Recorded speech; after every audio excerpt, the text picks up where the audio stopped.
सभी को मेरी वॉइस आ रही है? Yes ma'am. चलिए, आज के क्वेश्चन के लिए मैंने आपको पूछा था, आप एसटीपी और एनटीपी के बारे में पता करके आएंगे। आप सभी ने एसटीपी और एनटीपी के बारे में कुछ ना कुछ पता किया होगा। बताइए, आपने क्या पता किया है?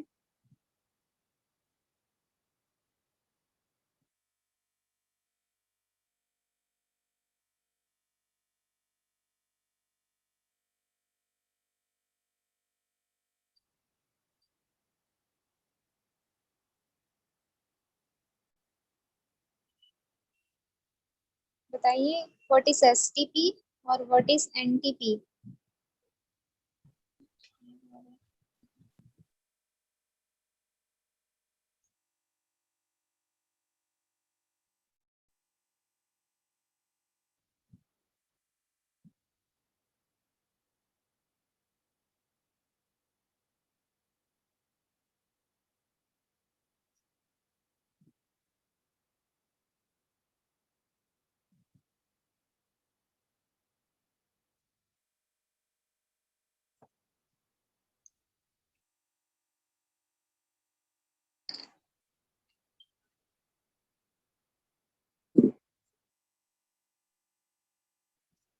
इतनी बड़ी क्लास में किसी को भी नहीं पता एसटीपी और एनटीपी क्या होता है?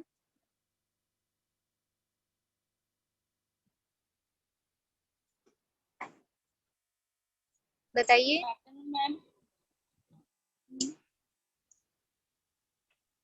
कोई भी एक स्टूडेंट बताइए, एनटीपी और एसटीपी क्या होता है?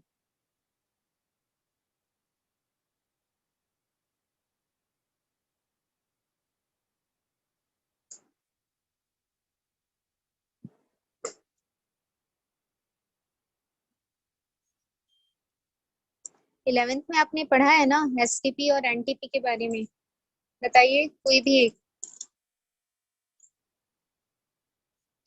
जिस तरीके से आप लोग चुप हैं, याद रखिए जब आपको मार्क्स दिया जाएगा इस तरीके से ही चुप रहिएगा, क्योंकि अगर आपको आता कुछ नहीं है और देख के लिखने का मार्क्स आपको मिले सोचते हो तो ये बहुत गलत बात है। क्योंकि अगर आप लाइव में आंसर नहीं दे पा रहे हैं, मतलब आप सब कुछ देख के ही लिखते हैं जो भी टेस्ट होता है। अभी के टेस्ट में सारे बच्चों के 10 आउट ऑफ 10 मार्क्स आएंगे, लेकिन आपको आता जाता कुछ नहीं है। इसका मतलब यही है, एक नॉर्मल 10th क्लास के बच्चे का आंसर आप नहीं गिव कर पा रहे हैं तो क्या मतलब है आपके पढ़ने का? आप 12th क्लास के स्टूडेंट हो, आपको एसटीपी और एनटीपी नहीं पता है।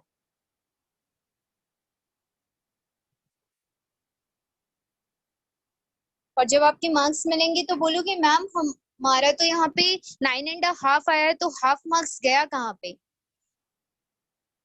आपको एक नॉर्मल क्वेश्चन का आंसर नहीं पता है और आप क्लास अटेंड कर रहे हो, तो क्या मतलब है आपके क्लास अटेंड करने का भाई? जब 11th बी की क्लास होती है, आप प्रेजेंट रहा करिए, कोई भी एक ज्वाइन कर रहा करिए। उस क्लास में इतने अच्छे बच्चे हैं कि उनको एक भी क्वेश्चन पूछोगे तो वो कुछ ना कुछ आंसर्स जरूर प्रोवाइड करते हैं। इकलौती आपकी क्लास ऐसी है जो हायर क्लासेस में आती है, कोई काम की नहीं है। सबसे वर्स्ट क्लास है आपकी, ऐसा लगता है मेरे को, जिसमें से एक भी स्टूडेंट एक्टिव नहीं है। उनसे अगर क्वेश्चन पूछोगे, कोई डाउट है तो भी कोई रिप्लाई नहीं आना है, कोई आंसर पूछोगे तो भी कोई रिप्लाई नहीं आना है, तो फिर आप क्लास अटेंड ही क्यों कर रहे हो भाई? आप क्लास अटेंड ही मत करो, सबसे बढ़िया है वो। बस सर्टिफिकेट लेके निकलना है, यही सोच रहे हो क्या? कल ही बोला था आपको उसके बारे में पढ़ के आइएगा, या फिर इतने बिजी हो गए हैं कि पढ़ने का आपको टाइम नहीं मिल रहा है। हायर क्लासेस सबसे सबसे खराब क्लास है आपकी, जिसको किसी क्वेश्चन का आंसर पता ही नहीं है।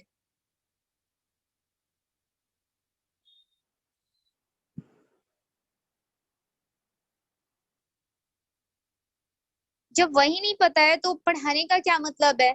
यहाँ पे सबसे पहला वर्ड ही स्टैंडर्ड है, जब आपको उसका मीनिंग ही नहीं पता तो मैं आगे आपको क्या बताऊं? मैं खुद सोचूंगी कि मैं आपको क्या बताऊं आगे। कोई मतलब नहीं है आपको पढ़ाने का, आप सिर्फ यहाँ पे अपने मोबाइल का नेट खराब कर रहे हैं और साथ में टाइम खराब कर रहे हैं, और कुछ नहीं है।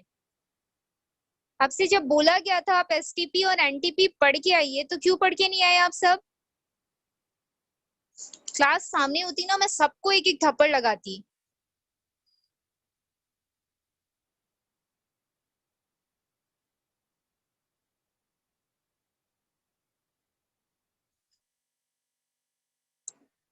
टॉपिक है हमारा स्टैंडर्ड इलेक्ट्रोड पोटेंशियल। स्टैंडर्ड एक कंडीशन होता है हमारा, जो नॉर्मल कंडीशंस होते हैं जहां पर ह्यूमन बीइंग सरवाइव कर पाता है, उसी कंडीशंस को बोला जाता है। इन अ इलेक्ट्रोलिसिस प्रोसेस स्टैंडर्ड जो कंडीशन होता है उसको हम कैसे डिफाइन कर सकते हैं। देखिए, स्टैंडर्ड कंडीशन का मतलब जो भी इलेक्ट्रोलाइटिक सॉल्यूशन आपने लिया हुआ है वहां पर उस सॉल्यूशन का जो कंसंट्रेशन होगा उसका कंसंट्रेशन हमारा कितना होना चाहिए, 1 मोल पर लीटर होना चाहिए। और जो भी टेम्परेचर उस मीडियम का होगा वो 298 केल्विन होना चाहिए। और साथ में हमारे एटमॉस्फेयर का मतलब सिस्टम का जो प्रेशर होगा वो कितना होना चाहिए, 1 एटमॉस्फेरिक प्रेशर होना चाहिए। तो इस कंडीशन को हम इन इलेक्ट्रोलिसिस प्रोसेस स्टैंडर्ड कंडीशन के फॉर्म पे डिनोट करते हैं। और इस टाइम पर अगर किसी इलेक्ट्रोड का पोटेंशियल हम मेजर करते हैं, अगर सॉल्यूशन का कंसंट्रेशन 1 मोल पर लीटर हो, टेम्परेचर 298 केल्विन हो और pressure of the medium 1 atmospheric हो, तो उस टाइम पर अगर किसी इलेक्ट्रोड का पोटेंशियल मेजर किया जाता है तो उसको हम स्टैंडर्ड इलेक्ट्रोड पोटेंशियल की कैटेगरी में लेते हैं। ये जो स्टैंडर्ड इलेक्ट्रोड पोटेंशियल होता है एक तरीके का हम ये बोल सकते हैं कि जो नॉर्मल हाफ सेल्स होते हैं, जैसे हमने रिडक्शन हाफ सेल देखा, ऑक्सीडेशन हाफ सेल देखा, तो हमने ये देखा कि आयन और इलेक्ट्रोड के बीच में एक पोटेंशियल जनरेट हो जाता है और उस पोटेंशियल को ही हम इलेक्ट्रोड पोटेंशियल के फॉर्म पे डिफाइन करते हैं।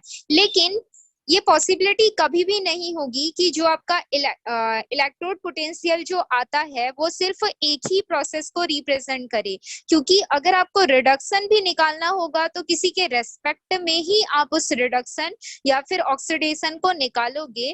तो इस वजह से आपको जैसे पोटेंशियल मेजर करना होगा तो एक रेफरेंस इलेक्ट्रोड की हमको जरूरत होती है, मतलब उसके रेस्पेक्ट में हम या तो ऑक्सीडेशन पोटेंशियल कैलकुलेट करते हैं या तो रिडक्शन पोटेंशियल कैलकुलेट करते हैं। तो उसी के रेस्पेक्ट के लिए एक रेफरेंस इलेक्ट्रोड बनाया गया और उस रेफरेंस इलेक्ट्रोड को हम क्या बोलते हैं, हाइड्रोजन इलेक्ट्रोड, या फिर इसी को स्टैंडर्ड हाइड्रोजन इलेक्ट्रोड या नॉर्मल हाइड्रोजन इलेक्ट्रोड बोला जाता है। स्टैंडर्ड हाइड्रोजन इलेक्ट्रोड होता कैसे है, देखिए आपके बुक में एक फिगर दिया हुआ है, उस फिगर पे एक बीकर है, इस बीकर पे हमने एक सॉल्यूशन लिया है। ये जो सॉल्यूशन आपको इस बीकर पे फिल किया हुआ मिल रहा है ये HCl का सॉल्यूशन है, हाइड्रोक्लोरिक एसिड। जैसे ही इस सॉल्यूशन को वाटर पे डिसॉल्व करेंगे इसका आयोनाइजेशन का प्रोसेस होगा और ये H पॉजिटिव और Cl negative ions in a solution give करेगा। उसके बाद क्या किया जाता है, इसमें एक इलेक्ट्रोड डिप किया जाता है, वो इलेक्ट्रोड हमारा होता है प्लैटिनम का इलेक्ट्रोड। ठीक है, इस प्लैटिनम के इलेक्ट्रोड पर ग्लास का एक जैकेट बना दिया जाता है ताकि ये इलेक्ट्रोड कैसा रहे, प्रोटेक्टेड रहे। ठीक है, और उसके अंदर प्रेजेंट होता है हमारा प्लैटिनम वायर। यहाँ पे प्लैटिनम वायर के जस्ट सराउंडिंग एरिया पे जो हमारी प्लैटिनम फॉइल होती है उसकी कोटिंग की कर दी जाती है, जो कि नीचे आपको शो किया हुआ दिखाई दे रहा होगा। अब क्या किया जाता है, यहाँ पर ये जो प्लैटिनम वायर लिया गया है, प्लैटिनम जो मेटल होता है ये इनर्ट की कैटेगरी में आता है, मतलब ये इस केमिकल रिएक्शन में बिल्कुल भी पार्टिसिपेट नहीं करेगा, क्योंकि अगर इसने पार्टिसिपेट किया तो होगा क्या, या तो ये किसका वर्क करेगा, ऑक्सीडेशन का वर्क करेगा, या तो ये रिडक्शन का वर्क करेगा। लेकिन हम क्या प्रिपेयर कर रहे हैं, एक रेफरेंस इलेक्ट्रोड जो कि हर तरीके से जितना भी पोटेंशियल हमको देगा वो कितना होना चाहिए, या फिर हम कैलकुलेट करके निकालते हैं तो वो कितना होना चाहिए, हमारे लिए 0 होना चाहिए। ठीक है, तो यहाँ पर जो हमने वायर लिया है, प्लैटिनम वायर जो लिया हुआ है, ये प्लैटिनम वायर इनर्ट होता है, जो किसी भी तरीके का यहाँ पर आपको रिडक्शन या ऑक्सीडेशन शो नहीं करेगा। इसको यहाँ पे यूज करने का मेन रीजन ये है क्योंकि ये इलेक्ट्रॉन के लिए क्या करेगा, एक मीडियम प्रोवाइड करेगा। कैसे, देखिए यहाँ पर मैंने एक ही बीकर लिया है, मतलब मैं एक हाफ सेल जनरेट कर रही हूँ, लेकिन हम इसको करते क्या है, इलेक्ट्रिसिटी एक इलेक्ट्रिकल सोर्स या फिर एनर्जी का सोर्स होता है। उस एनर्जी के सोर्स के थ्रू इसमें इलेक्ट्रॉन ट्रांसफर किया जाता है। जैसे ही आप इलेक्ट्रॉन ट्रांसफर करोगे तो उस इलेक्ट्रॉन्स को कैरी करने के लिए हमको एक मीडियम की जरूरत होती है, और उस मीडियम के लिए हम क्या लेते हैं, हमारा जो प्लैटिनम इलेक्ट्रोड है उसको लिया जाता है। प्लैटिनम इलेक्ट्रोड लेने का मेन रीजन ये है कि जो प्लैटिनम होता है वो नॉन रिएक्टिव होता है, ये बिल्कुल भी रिएक्ट नहीं करता है, और नॉन रिएक्टिव होने की वजह से वो इलेक्ट्रॉन से रिएक्ट ही नहीं करेगा, और आसानी से उस प्लैटिनम रॉड के थ्रू होता हुआ इलेक्ट्रॉन कहाँ पहुंच जाएगा, सॉल्यूशन में पहुंच जाएगा। इलेक्ट्रॉन आया कहाँ से, तो एनर्जी के सोर्सेस से हमने उसको प्रोवाइड किया है। वो आपका पोटेंशियल का सोर्स हो सकता है, या फिर कोई बैटरी, या फिर कोई सेल हो सकता है। उसके थ्रू हमने उसमें इलेक्ट्रॉन ट्रांसफर किया, मीडियम जो प्लैटिनम वायर था उसने प्रोवाइड किया, वहां से होता हुआ इलेक्ट्रॉन आपके सॉल्यूशन पे पहुंचता है। सॉल्यूशन में प्रेजेंट होते हैं H पॉजिटिव और Cl नेगेटिव आयन। इसमें से जो H पॉजिटिव आयंस होते हैं वो उस इलेक्ट्रॉन को गेन करता है, और गेन करने के बाद जैसे जैसे हाइड्रोजन इलेक्ट्रॉन को गेन करता जाता है उसमें एक गैस लिबरेट होने लगती है, जो कि कौन सी गैस को रिप्रेजेंट करती है, H2 गैस को रिप्रेजेंट करती है। और हम ये देखते हैं कि इसमें किसी भी टाइप का कोई पोटेंशियल जनरेट नहीं हो रहा होता है। उससे ये पता चलता है कि जो हमारा स्टैंडर्ड हाइड्रोजन इलेक्ट्रोड हम प्रिपेयर करते हैं वो उसका पोटेंशियल ऑलवेज कितना रहता है, 0 ही रहता है, बिकॉज इसमें किसी भी टाइप के आयंस की कोई भी पोटेंशियल जनरेशन हमको नहीं दिखाई देता, क्योंकि हमारा जो इलेक्ट्रोड है वो इनर्ट है इस वजह से। तो यहाँ पर दो प्रोसेस हो रहे हैं, या तो अगर हम ये देखिए कि अगर ऑक्सीडेशन का प्रोसेस हो रहा होगा तो जो भी हमारा हाइड्रोजन है वो इलेक्ट्रॉन को रिमूव करेगा, और उसी इलेक्ट्रॉन को जो अदर हाइड्रोजन होंगे वो एक्सेप्ट कर सकते हैं। और अगर रिडक्शन का प्रोसेस हो रहा होगा तो हम इलेक्ट्रॉन प्रोवाइड करेंगे, और हाइड्रोजन उस इलेक्ट्रॉन को क्या करेगा, यूज करके हाइड्रोजन गैस लिबरेट करता है। मतलब इस इलेक्ट्रोड को एज अ रिडक्शन इलेक्ट्रोड या फिर एज अ ऑक्सीडेशन इलेक्ट्रोड, दोनों तरीके से हम क्या कर सकते हैं, यूज कर सकते हैं। ऐसा आपके नेक्स्ट टॉपिक पे दिया हुआ है, देखिए उसको भी। आप पढ़ के नहीं आ सकते, आप ऐसे ही पढ़ेंगे, फिर खुद मेहनत नहीं करनी है आपको।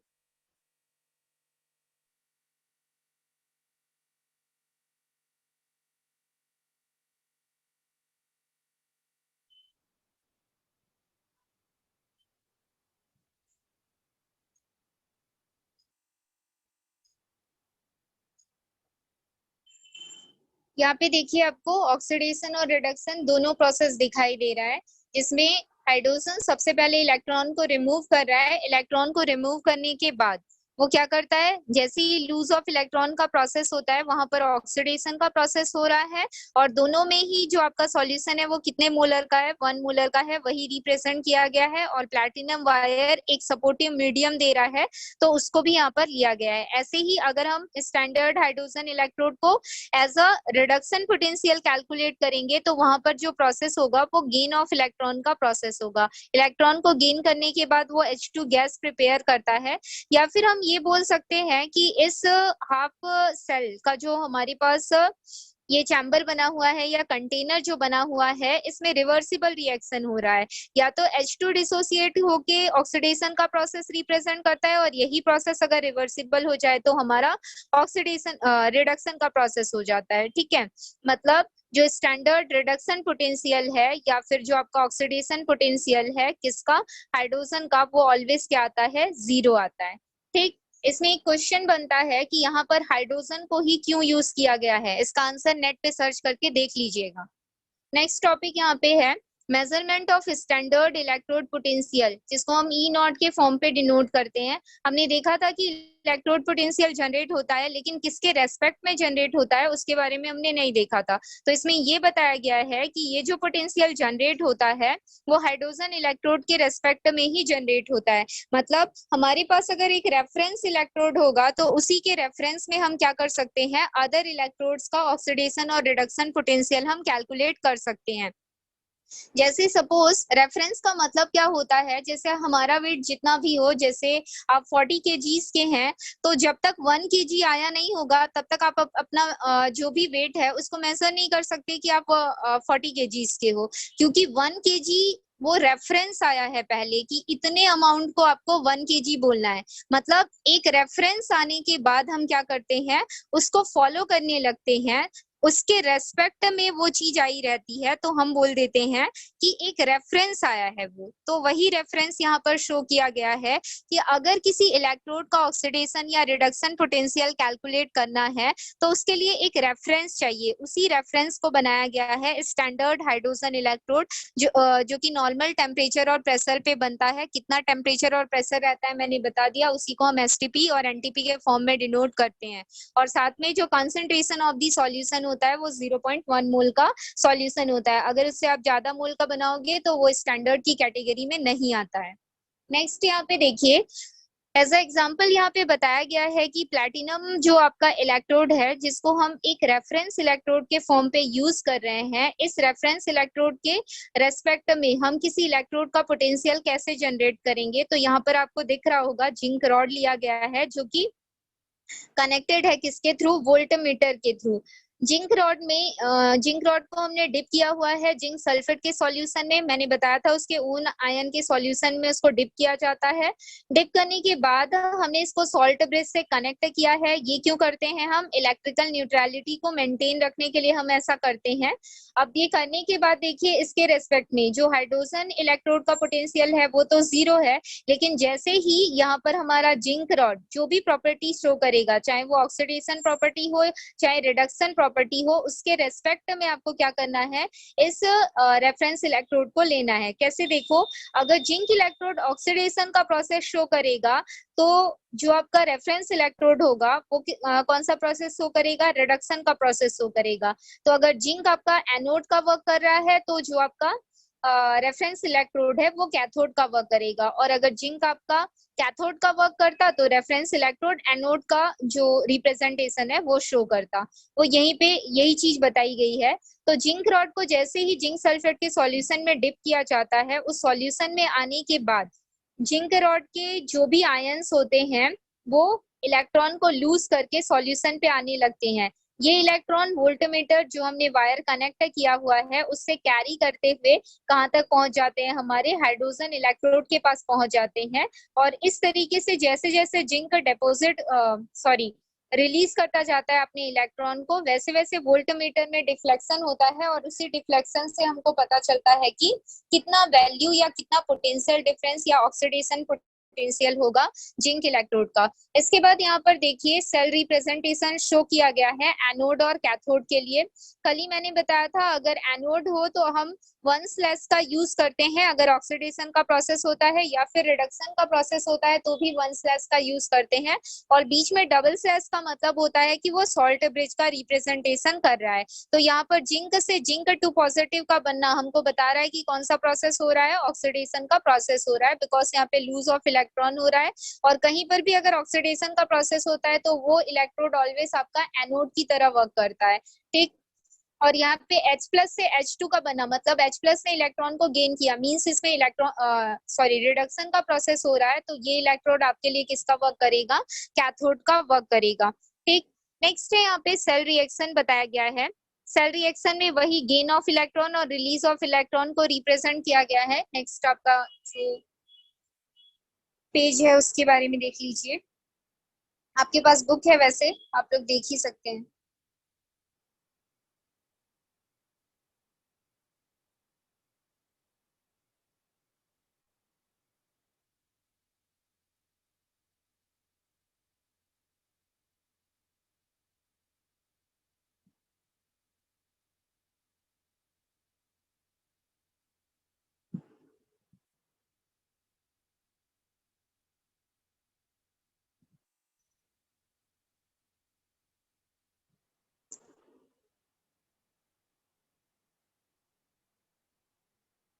देखिए यहाँ पे सेल रिएक्शन शो किया गया है रिडक्शन और ऑक्सीडेशन का। इसके बाद हम ई सेल मतलब टोटल सेल का जो पोटेंशियल है उसको निकालने का जो फॉर्मूला होता है, ई राइट माइनस ई लेफ्ट, मतलब ई कैथोड माइनस ई एनोड होता है, एनोड ऑलवेज लेफ्ट साइड पे होता है और कैथोड राइट साइड पे होता है। हमने सेल रिएक्शन पे इसको देख लिया था। जैसे मुझे जिंक का कैलकुलेट करना है तो जिंक का जो पोटेंशियल डिफरेंस आया इन अ वोल्ट मीटर या पोटेंशियोमीटर वो कितना आया है 0.76 वोल्ट आया है। तो ई सेल की वैल्यू इतनी आई है। और जो आपका हाइड्रोजन इलेक्ट्रोड जिसको आप रेफरेंस इलेक्ट्रोड शो कर रहे हो उसमें किसी भी टाइप का कोई पोटेंशियल जनरेट नहीं होता, जिस वजह से उसकी वैल्यू ऑलवेज जीरो ली जाती है। यहाँ पे जीरो लिखा गया है। देन जिंक में जो प्रोसेस हो रहा है ऑक्सीडेशन का प्रोसेस हो रहा है देखिए, और यहाँ पे रिडक्शन के प्रोसेस को शो किया गया है। ठीक है, तो हम क्या कर देते हैं, जो भी वैल्यूज हमारे पास आती है अगर उसके अपोजिट प्रॉपर्टी वो शो कर रहा है, जो दिखा रहा है उसके अपोजिट प्रॉपर्टी, तो हम वहां पर उसका नेगेटिव वैल्यू रख देते हैं। मैंने बताया था वैल्यू वही होती है चाहे वो ऑक्सीडेशन हो या रिडक्शन हो, सिर्फ हमको साइन चेंज करना रहता है।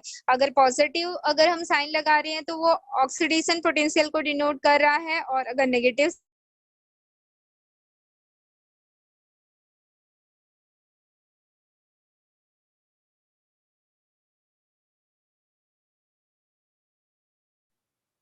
एक कंप्लीट सेल रिएक्शन यहाँ पे बताया गया है। एक कंप्लीट सेल रिएक्शन कैसे होगा, तो देखिए यहाँ पर एज अ एग्जांपल बताया गया है कॉपर के बारे में। ये तो ऑक्सीडेशन के लिए बताया गया था, फिर कॉपर क्या करेगा, रिडक्शन की प्रॉपर्टी को शो करेगा। अगर कॉपर रिडक्शन की प्रॉपर्टी को शो करेगा तो जो आपका स्टैंडर्ड हाइड्रोजन इलेक्ट्रोड है अब वो किसका वर्क करेगा, एज अ एनोड वर्क करेगा, क्योंकि वहां पर अब क्या होगा, ऑक्सीडेशन होगा। हम ये मान के चलते हैं। मींस इसमें ये बताया गया है कि जो आप रेफरेंस इलेक्ट्रोड होते लेते हो उसको एज अ कैथोड भी आप यूज कर सकते हो, एज अ एनोड भी आप यूज कर सकते हो। ये डिपेंड किस पे करता है, जिस इलेक्ट्रोड का हमको पोटेंशियल निकालना है उसके कैरेक्टर पे ये डिपेंड करता है। अगर ऑक्सीडेशन का प्रोसेस वो शो कर रहा है तो उसको हम एज अ कैथोड यूज करेंगे रेफरेंस इलेक्ट्रोड को, और अगर जो इलेक्ट्रोड है वो रिडक्शन की प्रॉपर्टी शो कर रहा है तो जो रेफरेंस इलेक्ट्रोड है उसको हम एज अ एनोड यूज करते हैं। यही चीज इसमें कॉपर और जिंक का एग्जांपल लेते हुए बताई गई है। यहाँ पर मैंने क्या लिया है,